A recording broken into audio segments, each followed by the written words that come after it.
Okay, we're live. Good evening, Manhattan, New York City, the world, the universe, and beyond. My name's Kirk, and on the back screen here we have Eric Goldman, coach and shaman from the East Coast, and he's going to talk today about an important message and how he went from very successful Broadway lawyer. Let me sync me up and see if I can get. Nope, that's not it. I'm trying to get live on Instagram here. Hang on one second. Go live. Is it going live or not? Dang. I don't know what I'm... Oh, technology. I'm a good shaman, but, I'm a crappy tech person. I'm hitting the live button, but it's just not... It's not doing it. Normal, live, let me see, live, nope, that's not it. We might have to just forego Eric Goldman. He's a coach, he's a shaman. I'm very happy to introduce Eric, and also in about 15 minutes we're going to go out live stream to all of New York City and beyond over at mnn.org. And here's what I think I'm going to do. I think I'm just going to record right off of my camera, and then we'll be able to kind of put that on Facebook later, or there we go. So, okay, at the sound of the tone. So now it's an official introduction. We're being recorded in about 4 mediums or something like that. Eric. Huge Broadway lawyer, very successful for Broadway plays and stars. And how do we get the jump to mystic, shaman, shamanic practitioner? Go ahead and just introduce yourself and tell us what you'd like us to know. And if you're watching out there on Facebook, you might want to get a pen or get your phone handy, because at the end of the interview, we're also going to have Eric's information and links where you can contact him. And I know after you watch this interview, you're going to want to talk to this guy. So, Eric, take it away. I'm going to put you full screen and just let you tell us what you'd like us to know. Go ahead. Okay. Well, thank you for the introduction, and thank you for inviting me to be here.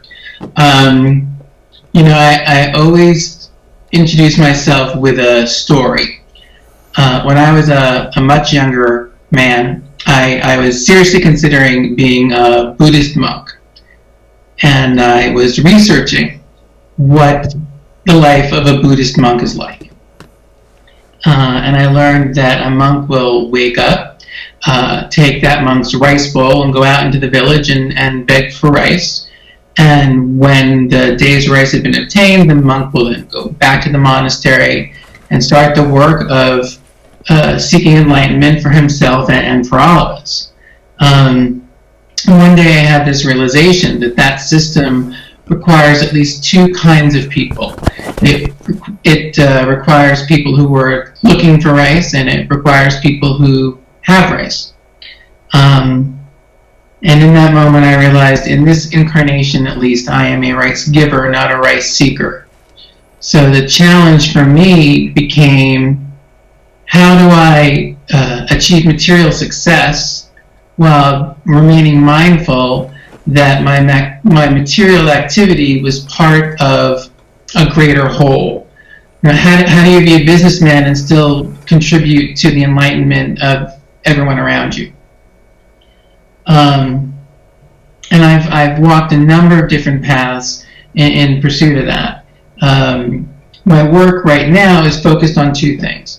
One, I have a message I have been given to relay, and that message is that debt is slavery. And I talk a lot about that. I talk about what it means.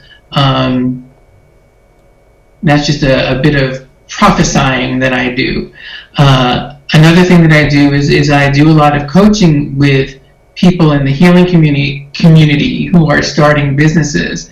I teach a class called The Business of Healing, and we talk about how to run your business so that it heals your clients, and it heals you, and it heals the planet.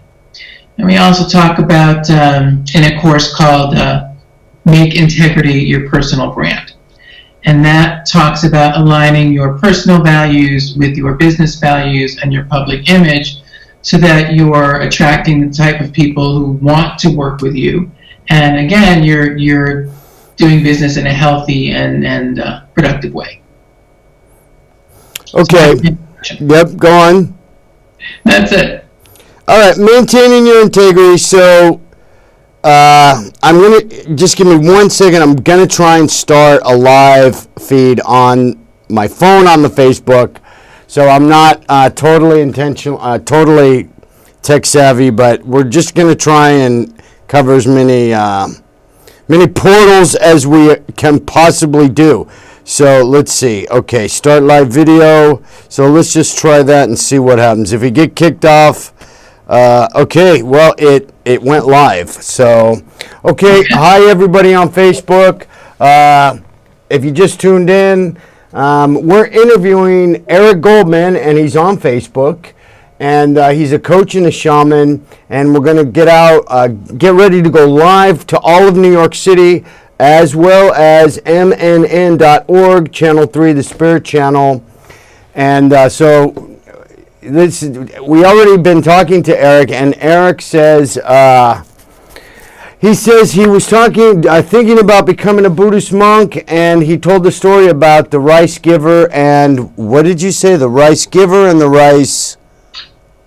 people seeking rice and people who have rice. Okay, so the rice giver and then the rice receiver. And so there's two kinds of people in the world. So this was the impetus to become the lawyer, right? Yeah, when I accepted the fact that in this incarnation I'm not destined for the monastery, my place is in the business world. I was trying to decide how to do that, and I was always very interested in the arts, and I became very interested in this idea of who owns an idea, and I started to study that. And it took me to law school, and I actually really enjoyed studying the law. And it took me ultimately to practicing law in the arts, which I also really enjoy. I'm just helping very talented people stop shooting themselves in the foot and produce the best work that they can and navigate the rules of exploiting your artistic talent for money. All right, we've been talking, getting ready for this interview, and you talked about having a business and maintaining integrity. So I want to talk about that.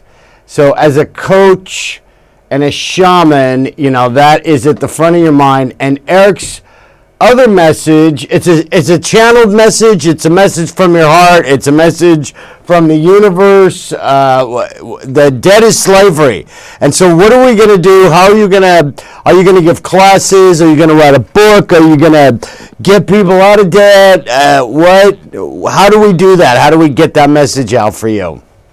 Well, I am finishing up a book. I'm planning to get it out by the end of the year.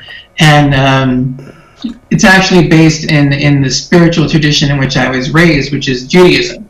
I'm one of the few Jewish shamans that I know. But when you read the Torah, when you read the texts of my religion, you do find a lot of shamanic figures and experiences. That history has a lot to say about debt. Jesus had a lot to say about debt. Jesus was a practicing Jew. Debts were forgiven in the Torah. There was a very clear message that in this process where God was taking the Jewish people and transforming them from slaves into a mighty nation, the idea that citizens would be permanently indebted was frowned upon. It was clearly accepted that being permanently indebted keeps people from contributing to a mighty nation, keeps people from realizing their full potential. And I think we've lost sight of that message now. I was just reading today that millennials are $1 trillion in debt. And that means that they can't afford to buy houses, and they can't afford to buy cars. They can't contribute to the economy. It hurts all of us. So we need to be looking at our historic levels of personal debt and looking at what it's doing to people individually and looking at what it's doing to the world. Okay, I mean, for my take, I think it's literally eroding our sanity and serenity, and really it's threatening our survival. I mean, in my opinion, I think it's a great message, but let's put the message just on hold for a little bit and tell the story about how you make the jump from successful Broadway lawyer to shaman. Okay, so I had been practicing law for 20 years. I don't know how long. And I needed something more, and I was looking for different things to do, and I thought I would become a mediator. I like the idea of helping people work through their problems. So I went to the website of the New York State court system, and I sign up for mediation training, and then I go and Google stalk my instructor, and I find out that my instructor is a shaman. And I thought that was the strangest thing I'd ever come across. I didn't even know that shamans existed. So the next day, I dropped my daughter off at school. I think she was in the first grade at that time. And I knew one of her friends' father taught meditation. That's what I've been told. He was a meditation teacher. And I asked him, had he ever heard of shamanism? And he said, well, I'm a practicing shaman. So that was 2 shaman hits in 2 days, and I was starting to freak out a little bit. And I went and I called up someone who was a mentor to me at the time, and I said, I'm tripping over shamans. I don't know what it means. And she says, well, my sister is studying to be a shaman, and you should probably talk to her. And so I did that. I talked to the sister, and the sister says, we're going on a shamanic retreat in upstate New York in a couple of weeks, and I really think you should come with us. So I ended up in upstate New York on a retreat with a bunch of shamans, and that was my introduction, and I never looked back. It was just this, well, there are no coincidences, but apparently I needed to be hit over the head several times to get the message that shamanism was something I should be studying. Okay, what was the time period? What was the time period when you got all those messages? How long was that? Oh, it was a matter of days. I mean, it had to be 7 years ago, and it all happened like boom, boom, boom. Okay, and then how long ago was it that you went on the shaman retreat? That was, I'd say 7 years ago. It was like 6 weeks after I was having those conversations. It was my first experience with plant medicine, which was transformative. It was amazing. And I've never looked back. Okay, and how much training have you had in the meantime, in the interim of all this? What have you done? Because I know it's extensive stuff. I mean, you haven't really stopped learning. Yeah. Just tell us so the people who are watching this can know, exactly what your training is and what you're educated, what your focus is. All right. I spent a couple of years taking classes with the Foundation for Shamanic Studies, and that was a great introduction. And then I did a 1-year apprenticeship with the Neolith Center in Montclair. After that, I did a 2-year apprenticeship with Adam Kane, he used to be based in Eatontown. Now he and his husband Al both ran the program. They're up in Socrates, and that finished 2 years ago. And since then, I've been teaching and I've been practicing, and I've been sort of communing with spirit to find out how to use the gifts in the best way possible. Because again, in this incarnation, I'm working in the material world. It would be very satisfying in a lot of ways for me to be a healer and just set up a healing practice and have that be my life. But I've gotten very clear signals that that's not what I'm supposed to do. I'm not supposed to leave the material realm. So it's how to meld the two worlds. It's been a little challenging because no one is walking in that particular path right now. Okay, we've got about 2 minutes until we go out live to our live New York City audience at 11:30. So, just if I interrupt I don't want to interrupt you, but I'm going to need to just announce, to our New York audience, like 1 minute. But, okay, what do you mean by, so I work with individuals right now. I mean, I have a lot of content. I have a ridiculous amount of content online. It's probably over 300 hours, but I've been putting it online for over 10 years, and so I feel like I'm administering, so to speak, electronically already. I do this TV show for the last 15 years.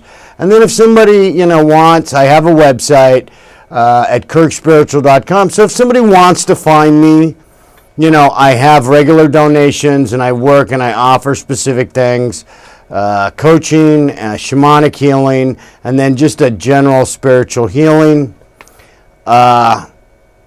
So, I've kind of opened all those doors and told the universe, like, hey, you bring me who you want to, me to work with. And kind of just let go of everything at that point. So what are you saying? You want to work with individuals? You want to give classes? You want to, I don't understand. You said I'm not going to lead in the material world. Is that what you said? No. What I mean to say is that I am offering classes. I'm going to be offering 2 classes through Neolith and Montclair. The classes we talked about, the business of healing and make integrity your personal brand. I'm also putting out the book that will talk about, in a lot of ways, the debt issue. And I do work one-on-one with people. I do it as a coach. I do healing work with people when they need it. I do a fair amount of divination. I actually kind of enjoy that. When I say that I'm in this incarnation, I'm in the material world, it means that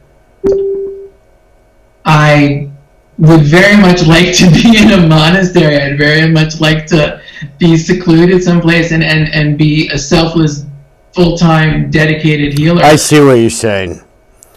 You've been called to a bigger audience, and you don't get out of it. Let me tell you. Yeah, exactly. Exactly. Yeah, I'm sure you do get it, because I get the sense that you would also like to be a little bit more private, but that's not your calling. I've had readings where people say, you've had many lifetimes as a monk, you're always alone, and you already been doing that and you know how to do it. So, hang on 1 second. Okay, so we're going out live stream. Good evening, Manhattan. My name's Kirk, and this is the Shaman Portal. We're here every Monday night at 11:30 p.m. here in studio for going out live at New York City. The show topics are anything mystical, magical, metaphysical, supernatural, and spiritual. And you can always give us a call here any Monday. Tonight we have a special show, and we're mid-interview with Eric Goldman, coach and shaman, and he lives on the East Coast here and works in Manhattan and works with clients in Manhattan and New Jersey, among other places. So basically what happened in the interview so far, Eric was a successful Broadway lawyer, and about 7 years ago, that's right, 7 years, Eric? Yeah. He starts getting all these messages from the universe. Like, in addition to being a lawyer and spreading, and having integrity, three people tell him, these shamanic messages, and all of a sudden he's kind of whisked away to this retreat. And Eric also has a message, a shamanic spiritual message, that debt is slavery. So I think we're all caught up now for our New York audience. How's that? Good. Okay, so where do you want to go from here in this interview? Basically, Eric's been called to, a bigger audience, and I was just saying, I would rather be more private myself, and I really just want to meditate and hang out with my dog, but, let me put it to you this way. When you have a spiritual gift, and, I've had 5 near-death experiences. I've been in bed 3 times, 2 times for an entire year. I got the sacred illness, and I got rewired whether I wanted to or not. And I feel like I was chosen, and obviously Eric was chosen. So, you can't really say no to the gift. The gift will hound you, and the universe will keep giving you misery, what I've learned, until you really do what you're supposed to do. You know what I'm saying? Like, if you're an artist or you're this, it doesn't, God doesn't, you have the choice to say no. It's just that when you're living in your top line self, then your energy is flowing and you're prospering. So what do you think about all that? The message is debt is slavery. Let's go into the Jewish mystic aspect, which you like to focus on, which we've talked about off camera before. Okay, first of all, Jesus as a shaman. Absolutely. One of the most powerful shamans who's ever been described in literature. Okay, so he set people free, right? I mean, what's the topic of? The general greater topic is, in a shamanic sense, really what you're doing is releasing people, maybe burning karma, cutting ties, soul retrievals, extractions of really toxic chi, and in Eastern mysticism, it would be almost demon. Technically, there's no such thing as a demon in Eastern mysticism, but there is a stale chi in people's minds and bodies.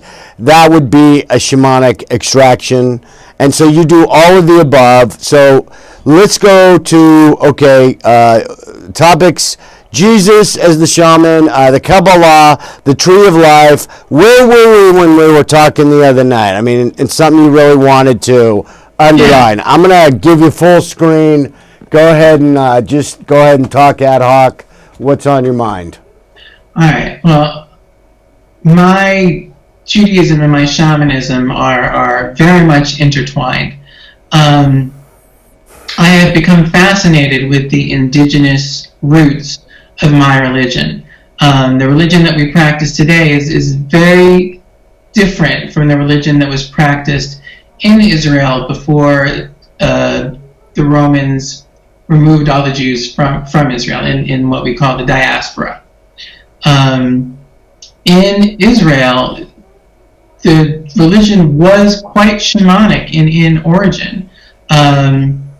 There are many stories in the Torah, in the 5 books of Moses, of learned people ascending to the heavens, learned people having visions. And when you take these stories and you put them side by side with accounts of people who've had experiences on ayahuasca or other analogs to ayahuasca that have DMT, the experiences are remarkably similar.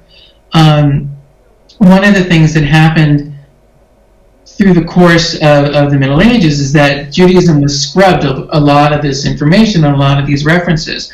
A lot of the texts were just taken out of the canon. Like the Book of Enoch was just taken out, and that is a very powerful text. So I just became very fascinated with what we call Merkava literature, which focuses a lot on Ezekiel's visions of the heavenly chariot, and Hekkelot literature, which focuses a lot on people's experiences visiting the heavenly temple. And these are pre-Kabbalah. These are much earlier than Kabbalah. And it really shows a great deal of shamanic work was being done at the time in Israel. Okay. Let's take it one thing. Let's go to what was first, the Jewish mysticism, the Kabbalah, the Tree of Life mysticism, or the Old Testament? Well, the Old Testament is not a phrase that Jewish people use. It's just the Torah. Old Testament is for people who are taking pieces of the Torah and combining it into a Bible and saying, okay, old and new. For people who stop at the what we call the Tanakh, the collection of Jewish texts that make our holy work, we just call it the Torah. And the 5 books of Moses came first, the story of the Exodus from Israel, and then there were a lot of other things that were written down after that time, during the period of the Temple of Solomon and all the way up through the Second Temple period. There are a lot of different texts, and the mystical texts that I'm talking about are in what we call the Second Temple period. It's when the Greeks came to the area and when the Romans were in the area. We're talking 100 BC to 150 AD, that time. And there were just a lot of different sects in Judaism, and a lot of them were deeply involved in shamanic practices. I mean, things like making sure the foods you eat didn't clog your systems so that you could channel energy successfully. Okay, and we do have evidence of plant medicines and even hallucinogens in the Bible. Is that correct? Well, there are people who believe, I am one of them, that when Moses saw the burning bush, he was on an ayahuasca analog. Moses was living with his wife Zipporah and his father-in-law Jethro at the time. Jethro was a Midianite shaman, and as a practicing Midianite priest, he would have access to acacia and Syrian rue, which, when combined, cause an experience very similar to ayahuasca. So, to me, it's not a coincidence that Moses has this experience with the burning bush, this transformative experience when he's living with a shaman. Okay. Now, when you're going to write a book, Dead is Slavery, where do we separate kind of like religion versus mysticism? So what do you study? Do you know what I mean? Like, you've got organized religion, and I know you have a little bone to pick with that. In the Jewish religion specifically, you can't even study unless you're male and 40. What were you telling me about that? So, traditionally, you were not allowed to study Kabbalah unless you were male and you were 40 and you had studied the Torah for many, many years, because the wisdom might cause you to burst into flame. But let me drill down to a very simple statement, right? Okay. I believe that we all incarnate here for a specific purpose. We choose that purpose before we arrive. And the way to combine my religious beliefs with my beliefs about debt is that when you become enslaved by debt, you are not free to pursue your life purpose. You're not free to pursue your life calling. So your soul doesn't move forward. The humanity doesn't move forward. We all get sidetracked. And so to me, that's the connection between this very real material world problem and spiritual pursuits.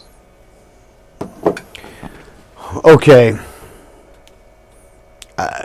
Good and bad and evil. What's your take on, like, does the Jewish religion, they don't really, do they speak of evil? Do they? Absolutely. Yeah. They do? Yeah.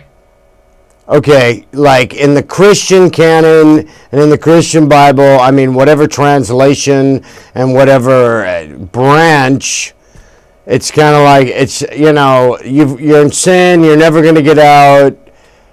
You and I talked about what my own personal belief is first of all, it's in our genetic and DNA makeup that we have to worship a deity and commune with a deity. And we also really, in order to be spiritually healthy and mentally healthy, we have to have ecstasy, which I believe. What do you...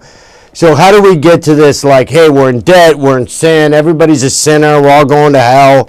Do Jews believe in hell specifically or no? No, Jews don't have a concept of hell, and Jews don't have original sin. I believe that was Paul's contribution to Christianity, was the concept of original sin. All right. Okay. So how do we connect to the divine? What do we do? I mean, you're talking about ayahuasca. Would you like to share an ayahuasca experience? What's your thoughts on all that?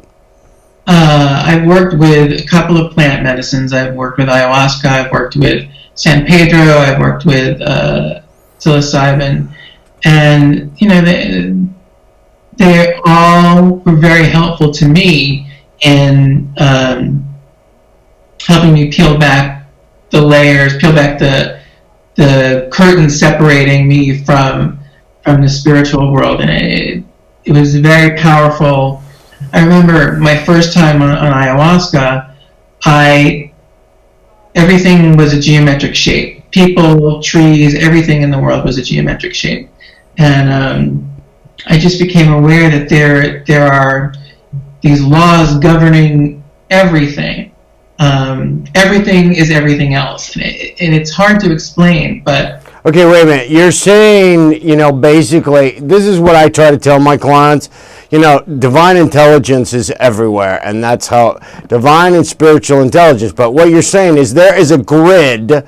This is how I'm translating it and hearing you. There's a geometric grid basis for everything. Is that what you said? Is that, or no? What I'm saying is that if you are adept enough mathematically, there is a mathematical equation that describes or governs everything in the physical world. All right. How do we apply that? Like, what do I do with that information? What do I... I've always said, look, people are like, I'm a natural born medium. I've always been that way. I didn't quite become a shaman until I had these near-death experiences and came into this, like, full power. I believe I was chosen as well. But, I came upon death a couple of times. And in knowledge of that, somehow... unspoken, I got like this power and this knowledge and this wisdom. I don't know. How are we going to get people, like, as for instance, if you can't study the Kabbalah, and then they started opening it up and saying, well, anybody can study it. But you know what I'd really like your comment on? Why would they're not going to burst into flames, but can they handle that type of energy? Can they handle that, what do you call it? What you were talking about, enlightenment, freedom. Can you handle that type of freedom? You understand? I think that they can. I mean, my work with creative people actually does involve the Tree of Life a little bit, at least my understanding of it. The Tree of Life is a process where divine energy is filtered and diffused into a form where we can access it without blowing up, without hurting ourselves. So one of the things I tell people is, when you have that eureka moment, that, oh my God, I just figured that out, everything just falls into place. We've all experienced it at some point. You just get it. That is a burst of divine energy making its way through the Tree of Life and coming into you and just inspiring you. And the reason it has to be so abrupt is because you can't handle that much energy on a sustained basis. There's another state of being that positive psychologists will call the flow state, where you're just very fully engaged and very productive and very focused. And that's another way of energy diffusing itself through the Tree of Life and just kind of sustaining you for a period of time so that you can express yourself or accomplish something.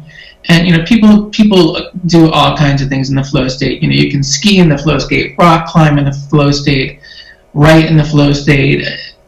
Anyway, so I do believe that it's possible to access that energy if you understand how it works and what's happening.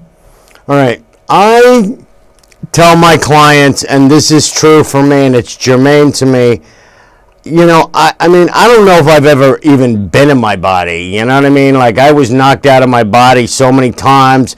My psychic teachers are like, you better get in your body. And I'm like, look, I'm not just a medium. I'm like, most of me is on the other side. And the segue, I really prefer to hang out in the fifth dimension. Now, the fifth dimension is where the earth and the muses all reside, and then that's where mankind, female kind, that's where you go up and you like get that information. So I really favor that. Light meets dark. That would be 5th, 6th, 7th. I don't really like to go into. Do you work in other dimensions? Do you know what I'm saying? Like, do you favor something? Do you feel germane to a part of the solar system or the stars, or where do you think you come from? Is there, go ahead, just rock with that. It's like I've been saying, in this incarnation, I am meant to be a very material being. I mean, there's a reason I was incarnated as a white male in America. I'm supposed to be, this time around, dealing with very mundane things. So it would just be on some level, spend all of my time in other dimensions and contemplating higher pursuits and seeking wisdom. But I've accepted the fact that when I'm on the other side, I know all that. It's available to me. I came here to do something else, and I'm not going to cheat my soul of the experience it chose to have by saying, I just don't feel comfortable. I don't want to do it. I'm going to embrace my choice, my soul's choice, as fully as I can, and that means not spending all my time accessing the other side. I see. Okay. New Age, light worker, starseed, indigo. Do you identify like with any of that, or are you kind of like, no, I'm much more like, the roots of shamanism, the ideas, etc. You're, just strict shamanic. Do you believe you're a healer, right? I mean, is that natural born healer? Yeah. Okay. And so have you like delved into other areas, light worker, people say they're star seeds or walk-ins? I do energy work. I mean, I'm attuned to Reiki. I'm attuned to another energy called Sekemse Shin. So I am able to work with that. I do hands-on healing. I do think that I'm much more effective working with crowds than I am one-on-one. I am a very good public speaker. It kind of surprises me every time, but I get up in front of people and I just start channeling the energy, and I don't know, it feels very meant to be. Okay, well, all shaman are mediums, and I tell people this, but not all mediums are shaman. Here's what, I'm not a predictive psychic, or I've had a couple like prophecy things, but I really don't bill myself, and I'm not going to tell people that. But here's what I do see for you is, now that you mention it, I see you talking to like big numbers of people. Like, right? Do you see that? I see, like, it's a TED Talk. I can see it as plain as day. Your physical presence is very appealing, and it's very personable. And I can just see you in auditoriums, like, I don't know, campuses. I can just see the whole thing. Like, I really feel that's where you're going. Like, lecture, is that where you're headed? Yeah, he says very excitedly. Yes, I do see that happening for myself, and I do. I am aware that working with so many performers the way I have, I do know that when a performer is in the moment and they feel connected to everyone and everything, that they are effectively channeling energy and channeling spirit. The best performers do that. And when I'm up in front of a crowd speaking, that's what I'm doing. And I do see me speaking to larger and larger crowds. And there is a definite message that I have to give. I do want to kind of wake people up to what we have done with debt in our system. Even if you decide you don't want to go into debt, you don't have a choice. Because you can't get a job or you can't get an apartment without a credit score. And you can't get a credit score unless you borrow money. So it's just baked in that we all have to borrow money to make this American system work. Okay, let me say one thing. We have about 4 minutes left. I know it went really fast. So, man, you know what? I'm going to invite you back when it's convenient for you for part 2, because time goes with you so fast. Tell us your links really quick. Like, how can people get a hold of you? Go ahead, and I'll put it, I'm going to put this on YouTube and Facebook, but go ahead and just say in the interview what are the basic ways for people to get a hold of you? All right. So my business is Prosper Coaching and Spiritual Services. So if you go on Facebook or Twitter or Instagram and search for Prosper Coaching Spiritual, you're going to find me. Okay, and Eric Goldman, what about, hey, I want to send Eric an email. Eric.goldman@ymail.com. Okay, so we got about 4 minutes left. I didn't even get to talk about half the stuff I wanted to ask you. You have a little bone to pick with the religion. It's for straight men over 40, and you're talking about people who are allowed to study Kabbalah. And I do have problems with Kabbalah. I am fascinated by Jewish mysticism, but I go to the original text as much as I can, because Kabbalah took those texts and then put them behind a wall and only let straight white Torah studying men interpret them. And so that's how you end up with crazy things like homosexuals have to be put to death. And as an out proud gay man, that really just does not sit well with me. And also things like there is reincarnation, men reincarnate to move their souls forward, and women reincarnate to help men move their souls forward. But women don't really move forward. So when you're getting those type of statements out of your spiritual tradition, you know that you've just somehow lost your way. All right, so things have gotten corrupt. Are you familiar with Dead Sea Scrolls? The convention of Constantinople in the 15th century, that's when all these guys got together and said, all right, this is going to stay in. This is like nobody wants to know. Then supposedly these Dead Sea Scrolls show up. They're saying Jesus was a vegetarian. He believed that the creator of the universe is primarily female. We got about 2 minutes left for our New York audience and about 5 minutes left in the studio. How do you want to wrap all this up? There's no Dead Sea Scrolls in 2 minutes. That's just cruel, and I'm not going to do it. All right, I'm sorry. All right, well, Eric Goldman, coach and shaman. In closing, Eric, you got 2 minutes to speak to the New York audience, and then about 2 more minutes in the studio. So how do you want to wrap it up here? What do you want to wrap it up? I want to invite everybody to just spend a little bit of time in contemplation and meditation, asking the question, why am I here?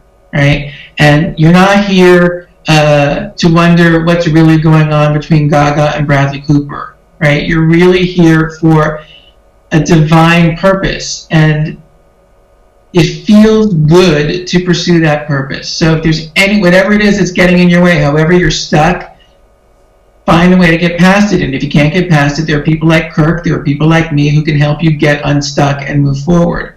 And I encourage you all to embrace yourself as divine beings with a purpose, a higher purpose.